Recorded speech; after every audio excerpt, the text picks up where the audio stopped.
Have you ever looked into someone's eyes and felt a chill, not because of what they said, but because of what they didn't? Imagine walking beside a person who smiles at the right time, nods when expected, and yet something's off.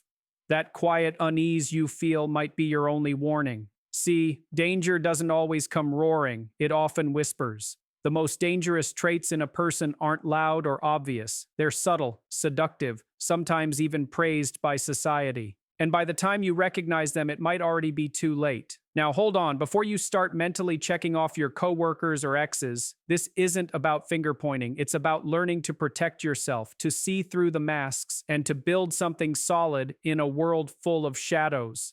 Why do we ignore red flags until they bleed us dry? Why do we rationalize toxicity just because it's wrapped in charm or intellect? By the end of this, you won't just recognize danger, you'll understand how to face it, and more importantly, why the battle always starts within. But first, let me tell you a story, one that ends in ruin, unless you catch what others missed. There's a particular danger in the kind of person who sees themselves as a perpetual victim, someone who believes the world is always conspiring against them, that every misfortune is someone else's fault, and that responsibility is a burden meant only for others. This isn't just a personality quirk or a harmless worldview. It's a deeply rooted mindset that corrodes relationships, poisons workplaces, and destabilizes communities.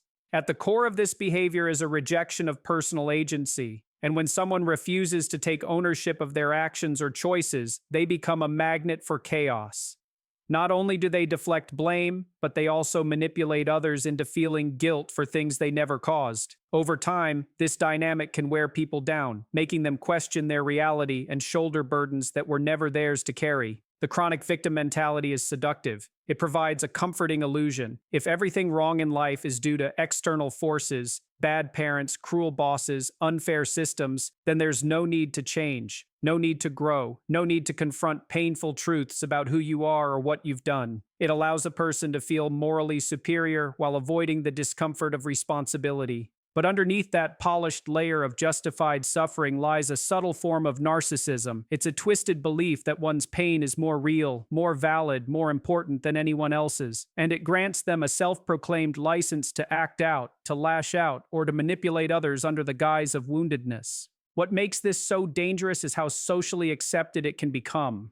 In a culture that celebrates speaking your truth, it's easy to confuse true vulnerability with weaponized self-pity. The victim becomes untouchable, not because they've earned respect, but because others are afraid to challenge them. Who wants to be seen as cruel or unsympathetic? So people tiptoe. They agree. They enable. And in doing so, they feed the illusion. But enabling someone's victim mindset is like handing a drunk driver the keys and telling them they're doing great. It doesn't help. It hurts everyone involved. One of the clearest red flags in this kind of personality is their consistent inability to say one simple phrase, "I was wrong." That short sentence, so vital to personal growth, is practically foreign to them. If they hurt someone, they'll find a way to make it the other person's fault. If they fail, it's because the system was rigged. If they're confronted, they'll twist the conversation until they become the wounded party, leaving their accuser confused and apologizing. This emotional jujitsu isn't just frustrating, it's deeply manipulative. Over time, it can create a toxic loop where everyone around them starts censoring themselves, sacrificing their needs just to keep the peace. Now, think about what happens in close relationships where this mentality takes root. In a friendship, the chronic victim will always be the one needing support, never offering it. In a workplace, they'll underperform but find ways to blame their coworkers or management. In romantic relationships, they'll use their past pain as a shield against accountability, turning every argument into a referendum on how unfairly they've been treated. Their partners will often feel like they're walking through emotional landmines, never knowing what might trigger the next outburst or accusation. Fear is a powerful tool, and people with this mindset use it effectively. Not fear in the physical sense, but psychological fear. The fear of being perceived as insensitive, the fear of emotional backlash, the fear of conflict. This keeps others trapped in a cycle of appeasement.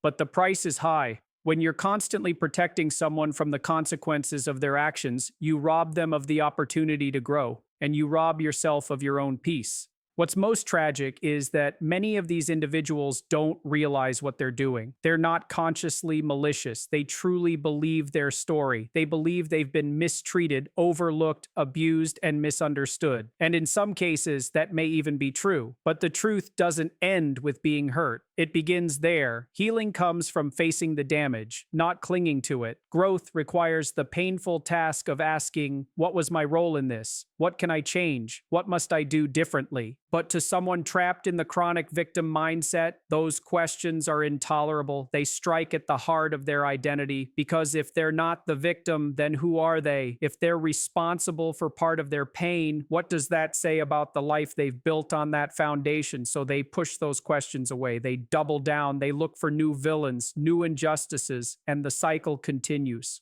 Some of the most dangerous individuals you'll ever encounter are not the ones who shout, but the ones who smile. They walk into rooms and light them up with their presence. They know just the right words to say, the precise tone to use, and how to mirror your emotions so seamlessly that you feel understood, maybe even seen for the first time. But behind the charm, behind the carefully curated charisma, lies something far more sinister: intent. Cold, calculated intent. This is not innocence dressed in confidence. It's manipulation cloaked in likability. And by the time you notice the damage, you're already deep in their web. What makes this so terrifying is not just the manipulation itself, but how easy it is to fall for it, even if you consider yourself emotionally intelligent or guarded. People who operate through manipulative charm don't force themselves onto others. They get invited in. That's their brilliance. They study you. They learn your desires, your fears, your weaknesses, and then they become exactly what you need. Not because they care, but because it serves them. They're often well-spoken, socially aware, and emotionally intelligent, not in the nurturing sense, but in the strategic one. Every compliment, every gesture, every carefully timed glance is a move on a chessboard, part of a game where the stakes are your trust, your loyalty, and your sense of reality. They'll tell you what you want to hear until you no longer know what's true, and once they've earned your faith, that's when the manipulation begins in earnest. At first, it's subtle, a joke that feels a little too pointed, a suggestion that makes you second-guess your instincts, a flattery followed by a small request. And when you comply, they smile. Not because they're grateful, but because you've confirmed what they suspected. You're pliable. Over time, the patterns become more intense. They'll isolate you not with chains, but with whispered doubts. They're just jealous of what we have. No one else understands you like I do. It sounds romantic or loyal, but what it really does is dismantle your support system, brick by brick.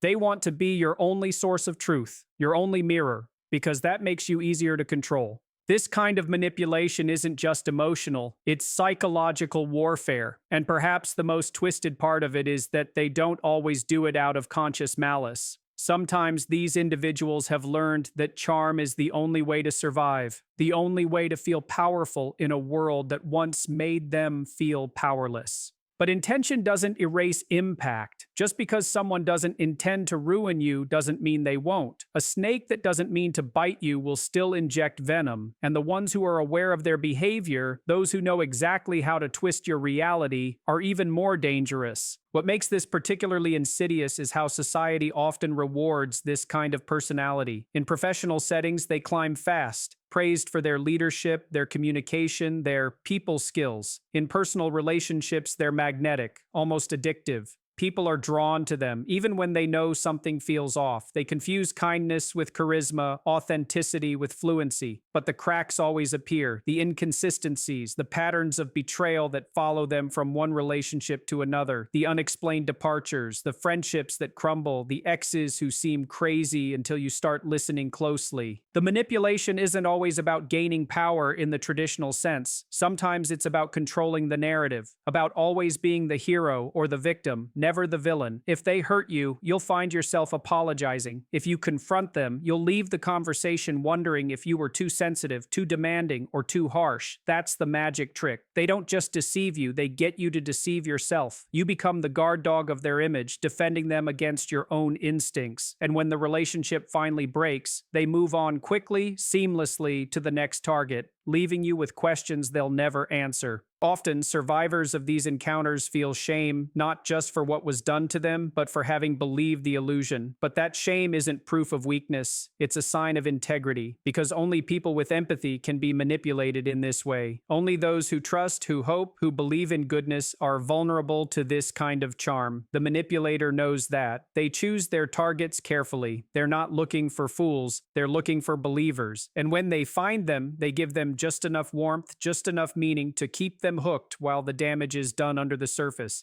There is a type of darkness that doesn't arrive with fire and fury, but cloaked in virtue. It speaks softly, carries the language of justice, equality, and fairness, but underneath the surface burns something far more corrosive: envy. When envy wears the mask of righteousness, it becomes almost impossible to challenge because it doesn't announce itself as jealousy or resentment. It pretends to be moral concern. This is not the person who openly admits to feeling small or left behind. This is the one who wraps their bitterness in ideology, their insecurity in high-minded values, and their resentment in the language of compassion. And if you're not careful, you'll believe them. You'll side with them. You'll carry their torch, not realizing that the cause you're marching for is just a cover for someone's personal vendetta against those who dared to rise. This form of envy is particularly dangerous because it operates under the illusion of nobility. It doesn't say, "Why does he have more than me?" It says, "It's unjust that he has more than others." It doesn't scream, "I want what she has." It whispers, "No one should have that much." The problem isn't that people desire equality, it's that they sometimes use the idea of equality to disguise a deep-seated hostility toward excellence, beauty, competence, or success. The truly envious person doesn't just want what others have, they want others not to have it. And when that desire is cloaked in moral outrage, it becomes a social weapon, used to tear down, shame, and sabotage anyone who dares to stand out. This attitude often emerges when people feel powerless to compete or evolve. Rather than improving themselves, they seek to level the playing field by cutting others down. Not openly, of course, that would expose the pettiness of their motives. Instead, they criticize through the lens of ethics. It's not right that he charges that much. People like her are out of touch with reality.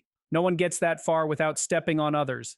These statements aren't driven by fairness. They're fueled by a gnawing discomfort with someone else's position. But because they sound virtuous, others nod along. And slowly, what should be a conversation about standards, integrity, or progress becomes a masked attack on anyone who has dared to rise above mediocrity. In workplaces, this can look like a colleague who constantly undermines the top performer, not because they're doing anything wrong, but because their success is a painful reminder of what the envious person hasn't achieved. In friendships, it may appear as subtle digs disguised as jokes, or sudden distance when good news is shared. In society at large, it manifests as an increasingly aggressive demand for uniformity, not in opportunity, but in outcome. The unspoken rule becomes, if I can't have it, no one should. But since that sounds selfish, the narrative is rewritten. If they have it, it must be unjust. This mindset is deeply destructive because it convinces people that tearing others down is a form of activism, that envy is a moral compass, and that punishing success is a righteous duty. And worse, it spreads. It infects groups, organizations, even entire cultures. It becomes risky to be excellent, to be creative, to be bold. People start to dim their light, hide their talents, or apologize for their victories, all in an effort to avoid the backlash disguised as critique. Progress stalls, innovation dies, the collective starts to feed on itself, all while claiming it's doing so for the greater good. What makes this even more complex is that the people who operate this way rarely recognize what they're doing. They truly believe they are fighting for fairness. They believe their anger is justified. That's what makes envy so blinding. It distorts perception. It convinces you that the pain you feel when you see someone else thrive is a signal that they must be doing something wrong. But sometimes the only thing they're guilty of is being better in a way you're not ready to face. And until that's admitted, the resentment festers, feeding off narratives that place blame outward instead of looking inward.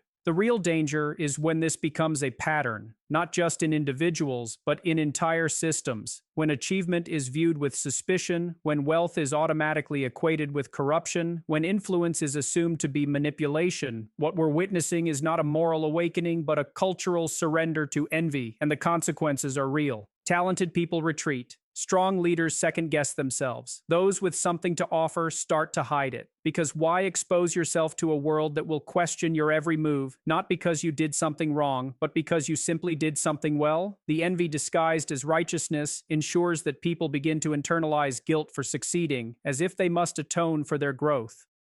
There's a quiet rot that seeps into individuals long before their lives fall apart, and it often begins with a deep contempt for responsibility and order. It doesn't usually announce itself with rebellion or chaos at first. It whispers. It tells you that structure is a trap, that discipline is oppression, that rules are for the weak or unimaginative.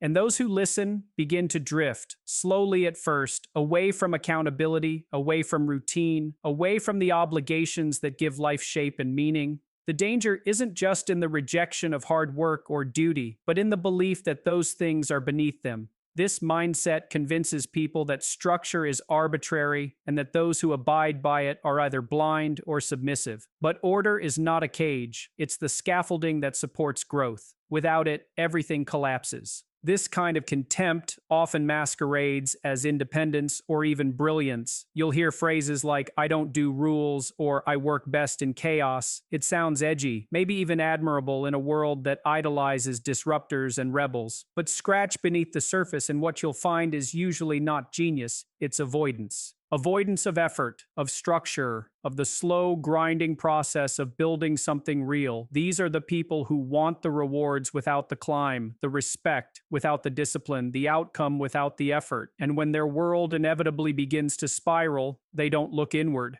They blame the system, the people around them, the concept of order itself, as though life should yield results without obedience to its basic principles. There is a certain seductive arrogance that accompanies this mindset. It convinces the individual that they are somehow above responsibility, that their uniqueness exempts them from the patterns that govern the rest of us. But nature doesn't care about your feelings or your exceptions. Gravity pulls you down whether you believe in it or not, and so does the weight of a life untethered by responsibility. Bills go unpaid, relationships fray, health deteriorates, opportunities vanish, not because of bad luck, but because of a consistent refusal to shoulder the ordinary burdens of living. Eventually, what began as a cool rebellion turns into a chaotic wreck, often hidden behind a facade of excuses and blame. People who hold contempt for responsibility often ridicule those who live by principle. They mock the man who wakes up at 5 a.m., the woman who tracks her goals, the colleague who stays late to meet a deadline. They call them sheep, robots, or tryhards, not because they actually believe those insults, but because deep down they feel the sting of contrast. The existence of disciplined people reveals their own lack of discipline, and rather than rising to meet the standard, they tear down the standard itself. It's easier to mock than to mimic, easier to criticize the builder than to learn how to build. You'll notice this contempt most clearly in how someone reacts to consequences. When things go wrong, do they own it? Do they examine their role? Look at the steps they could have taken differently? Or do they lash out at the system, the rules, the very idea that their actions should have outcomes at all? There is a growing culture of entitlement that teaches people to expect rewards simply for existing. But life doesn't operate on participation trophies. It responds to effort, consistency, responsibility. Those who ignore that truth for long enough eventually face the harsh reality that no one is coming to save them, and worse, no one is willing to follow them either. Responsibility isn't glamorous. It doesn't trend on social media. It's early mornings, uncomfortable conversations, delayed gratification, and invisible labor. But it's also the only path to real freedom. Because the paradox is that the more responsibility you take on, the more control you gain over your life.